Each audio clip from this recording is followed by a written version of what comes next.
I trained as a painter, and I've painted ever since. Although now I'm beginning to do more conceptual work and installations. I, line up images that are like silhouettes, in a single file or row, and then they dominate the canvas. That borders on, the queuing scenarios that we find around here in the city of Lagos and elsewhere. Either they're queuing for fuel or for visa or for kerosene, the basic needs you have to queue, or pension, so that's I've been dealing with, and I'm still, doing it. From time I've done this series that borders on the plight of humanity, starting with my first solo exhibition in 1991, which I titled Tears in Our Time.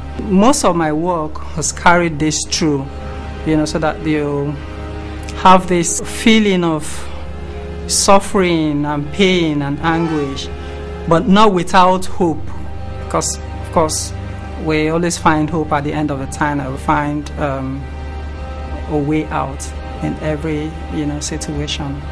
The concept of repetition, which has become a regular practice in my work now. I take an image or a symbol and then multiply them, fill the canvas space.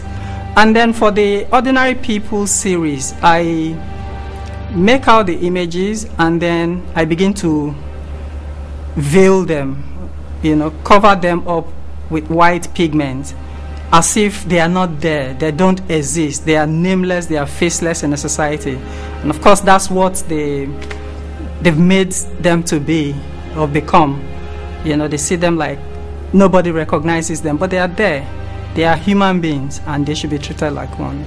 This is storage for the objects and materials that I collect and pick on the streets before they go into the studio for meaningful work.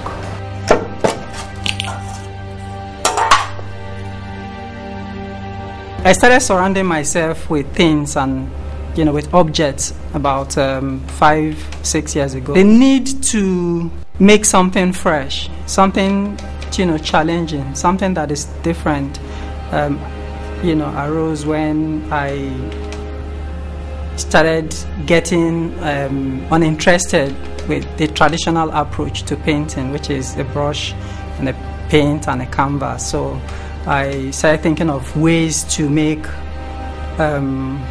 art new, make them fresh. The same way I veil the ordinary people so that they have this white pigment to run over them. Painting has moved far. It has advanced a lot in the last 100 years. And for people to be painting as if it was the 19th century is not acceptable today. So I'm really excited when I see an artist that's really pushing the boundaries and is experimenting. And in a way it's open-ended because we don't know where it's going to lead to. And that's how it should be. It should be able to keep you guessing, keep you thinking, keep you suggesting, and I think that's what Kanyibee's art is beginning to do. Because of the crowded, nature of the city, especially when you go to some places, you find 10 to 12 people live in a room, so somehow that begins to affect me, and I find myself creating things or packing things together.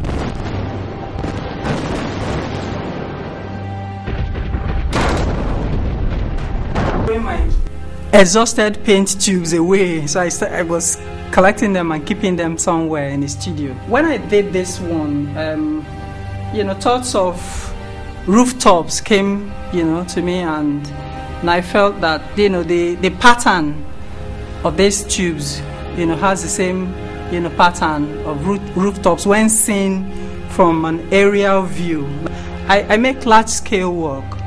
I do not consider the space that they go into before I make them.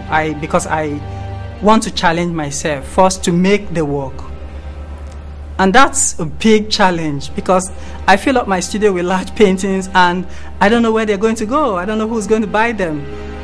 But most of the time, I end up selling them, and that's the good part of it.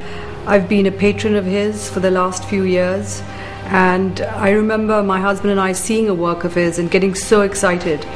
And he bought one, and I bought two actually at the same time, and we were arguing about which ones we liked. But he is, I think, one of the most gifted and talented artists that we have today in Nigeria, and he's definitely a cut above. Success, I don't know how people term or see success. For me, it's not the commercial reward. It is how much your work affects people or the society in which you live in.